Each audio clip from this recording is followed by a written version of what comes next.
The Datsun is back from the Ecoters. Look at that, all lovely. Lovely jubbly.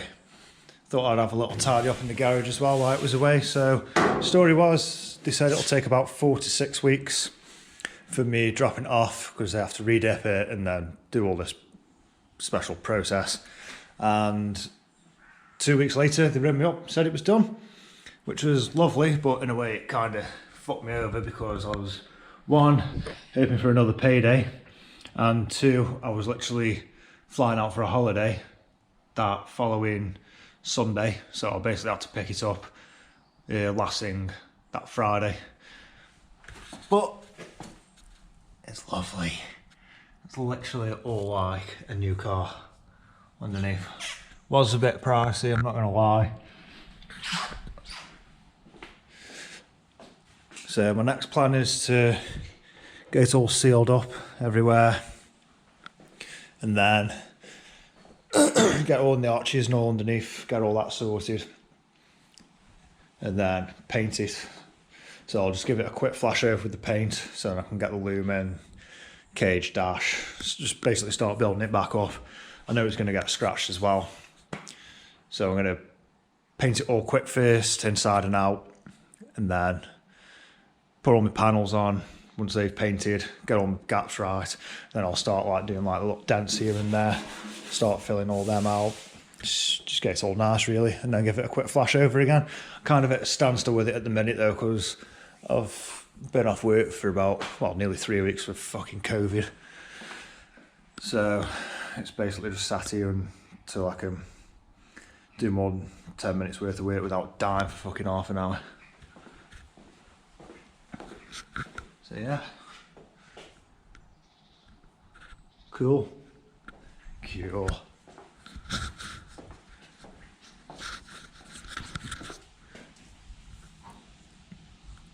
Happy day.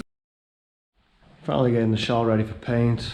Got some panels scotched off, ready for wet on wet, and then paint them.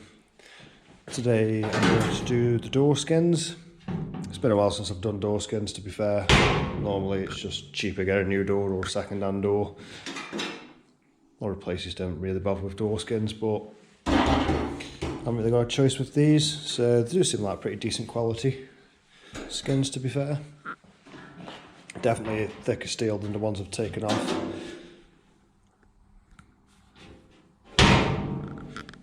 Oh, here we go.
One thing I do want to point out to all the engineers out there, these clips are sped up, so don't get thinking, oh, we saw a lad on YouTube who painted a full car within 10 minutes, so let's knock the times down. Please don't do that. We get shafted enough on times in the trade as it is.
This is where we're at right now.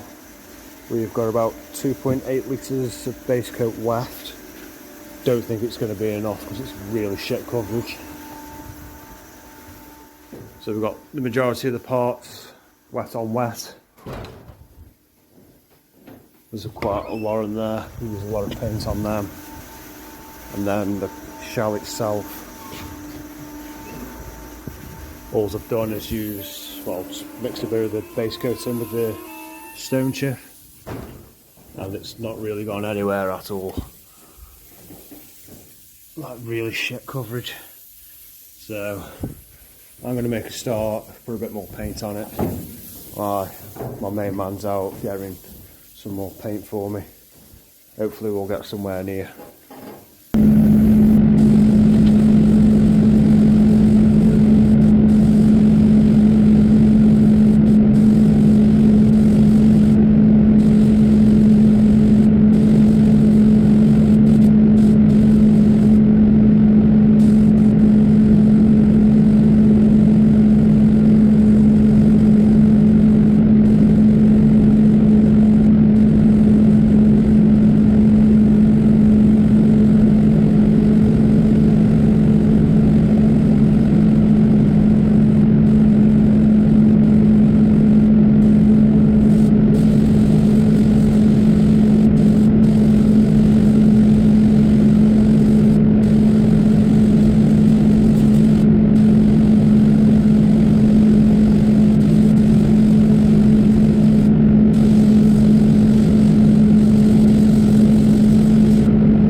That's not the colour I wanted.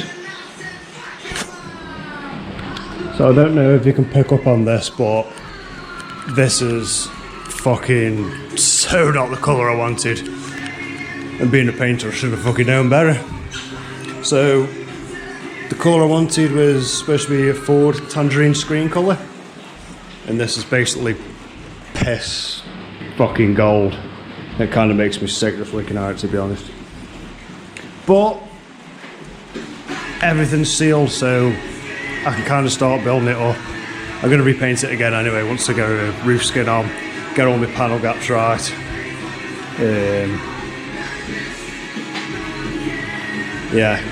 So get all my panel gaps right, get the roof skin on, and then I'm going to do another respray again. But the important thing is it's all sealed off. Underneath's not too bad. That's kind of closer to how I wanted it. Bit of a shame really, because I used about 9 litres fucking base coat on this. So yeah, supposed to be tangerine scream, but instead I got fucking piss gold. Shame. But in the meantime, I can put the roll cage in, cut the dash, get the dash flocked, start building the inside up, because you don't see any of this anyway. This is all going to be carpet, dash. Yeah, carry on regardless. The joys of fucking scrap.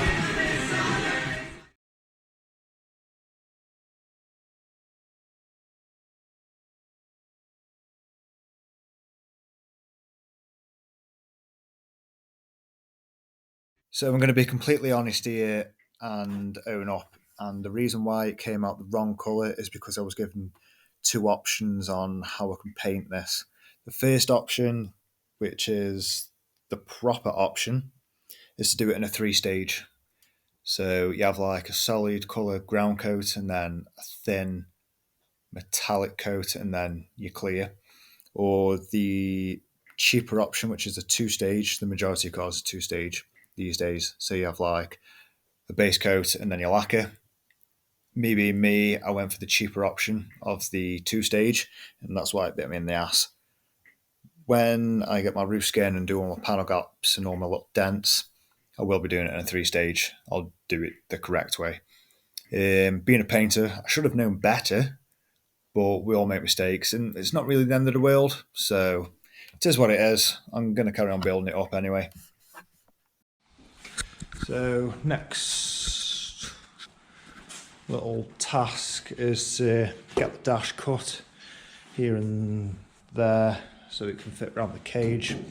Fortunately for me, this dash came with this cover to obviously hide up all these little cracks. I'm going to get it flocked anyway, so they'll fill them in the best I can and make it nice and pretty. But I'm going to reuse this for now so I can cut it, because this is a pretty perfect fit, to be fair. It just took me a while to get it off because it's been on there for some time. So I'm going to cut that, and then I'll use that as a template to put in there so it clears the cage. That's tonight's plan anyway.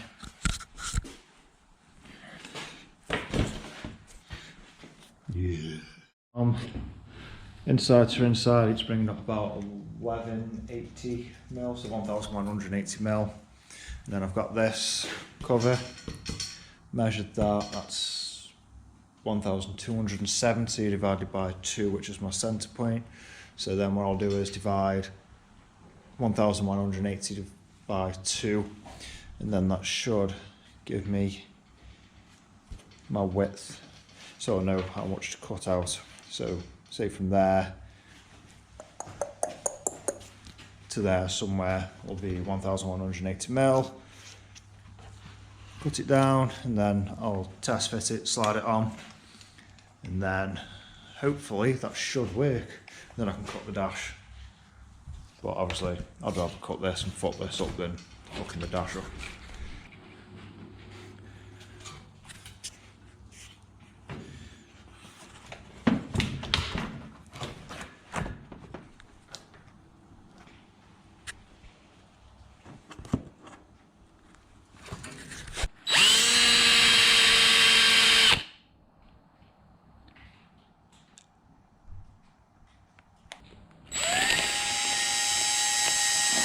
Very technical now, so basically I've cut through the foam and then hit the steel frame on the inside. So the plan is to cut, and have a nice cut up there as well. So basically just get rid of this whole corner of the steel frame, same on that side as well. So I've kind of had to take all the screws out and hopefully peel the foam off the steel frame. Cut this up nice and neat, cut all that out the best I can. Drag in the car. So delicate with it because it's so fragile and cracked and everything.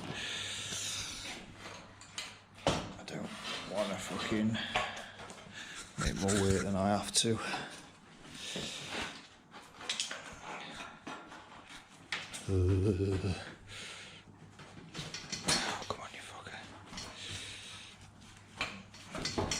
So I'll try and record this and do it as well.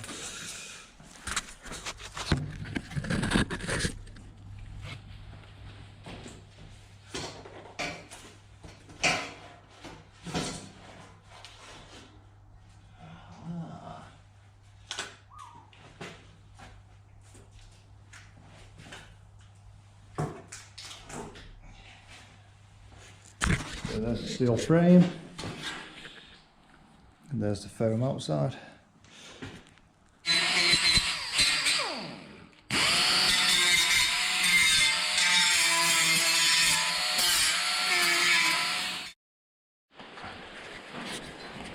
So it's very tight up against the cage, this side, and that side. It's not the neatest of jobs, but to be fair, when you're working with something this old and that brittle, it is what it is, I'm afraid. I'm going to get it all flocked anyway, so I'm going to get all this shit off it. But to be fair, it's actually a very nice fit. I've got a little bit of trimming up to do down here on both sides as well. Now the bolts down there in the original place on both sides, and then across to the bulkhead there, and that little bit of trim just neatens everything up that little bit more.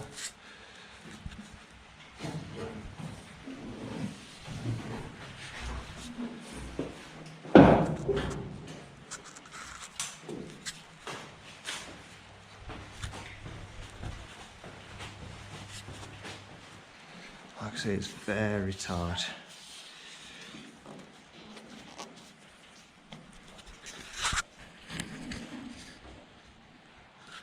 But it is what it is. It's a good job it's a track car, not a fucking show car.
So that was a little bit of a balls up, painting it the wrong colour, but as I've already explained, that will all get sorted later on down the line. In the next episode, I'll take a look at the braking system, converting the rear to a disc and caliper setup, as well as operating the fronts to a 4-pot, and the suspension, take a look at that. So yeah, until next time, thanks for watching.